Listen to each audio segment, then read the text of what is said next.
આજના સ્વાતંત્ર્ય પર્વના ગુજરાતની પ્રજાને ખૂબ ખૂબ અભિનંદન અને શુભેચ્છા પાઠવું છું.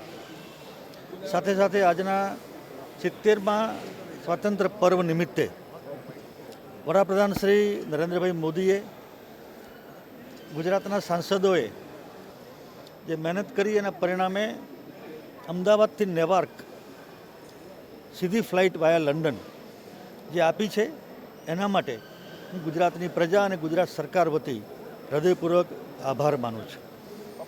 આ ફ્લાઇટ વધવાને કારણે સીધી સુવિધા મળવાને કારણે પેસેન્જરોની હેરાનગતિ ઓછી થશે. હેરાનગતિની સાથે સાથે પેસેન્જર તરીકે એક ટેન્શન પણ હોય છે, એમાંથી પણ મુક્તિ મળશે.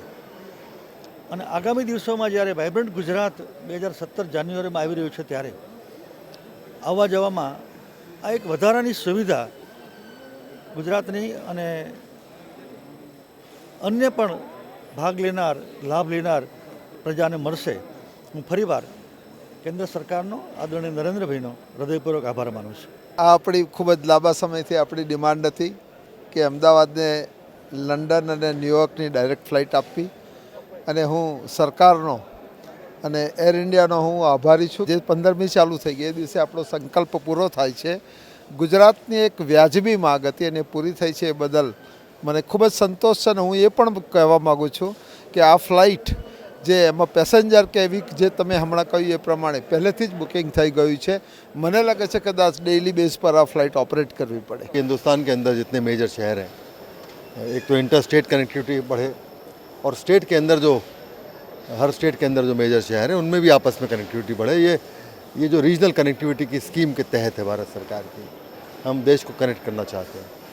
और इसी तरह से विदेश की कनेक्टिविटी हिंदुस्तान के साथ उसको भी बढ़ाने का पूरा प्रयास है. ये तीसरी फ्लाइट है जो हमने लॉन्च करी है पिछले 7-8 महीने के अंदर, और ये कड़ी निरंतर जारी रहेगी.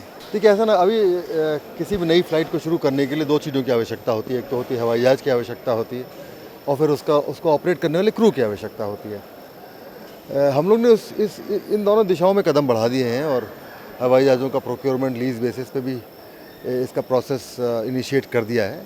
तो हमको उम्मीद है कि अगले साल, अगले समर शेड्यूल से हम लोग कुछ कनेक्टिविटी विभिन्न शहरों की बढ़ा पाएंगे. देखिए ड्रीम लाइनर्स हम लोग के आएंगे, मतलब इस साल 2018 के मार्च तक के बीच में करीब 6 ड्रीम लाइनर्स हम लोग ऐड करेंगे. उनका शेड्यूल है, उस शेड्यूल के हिसाब से कुछ जून में आएंगे अगले साल, कुछ दिसंबर में आएंगे इस साल, फिर उसके बाद अगस्त सितंबर में आएंगे. तो अगले 1-1.5 साल के अंदर ड्रीम लाइनर्स आएंगे.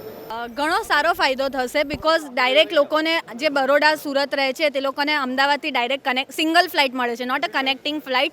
સિંગલ ફ્લાઇટ ડાયરેક્ટ યુએસ માટે મળે છે, તો લોકોને સ્ટ્રેસ ઓછો થાય, મુંબઈ સુધી જઈને સ્ટ્રેસ ઓછો થાય, અને નજદીકમાં નજદીક મળી જાય છે એ લોકોને સારો મોડ ઓફ કમ્યુનિકેશન. તો it's well and good, and we thank you for prime minister as well as chief minister of Gujarat કે આ લોકો આ સુવિધા સ્ટાર્ટ કરી છે.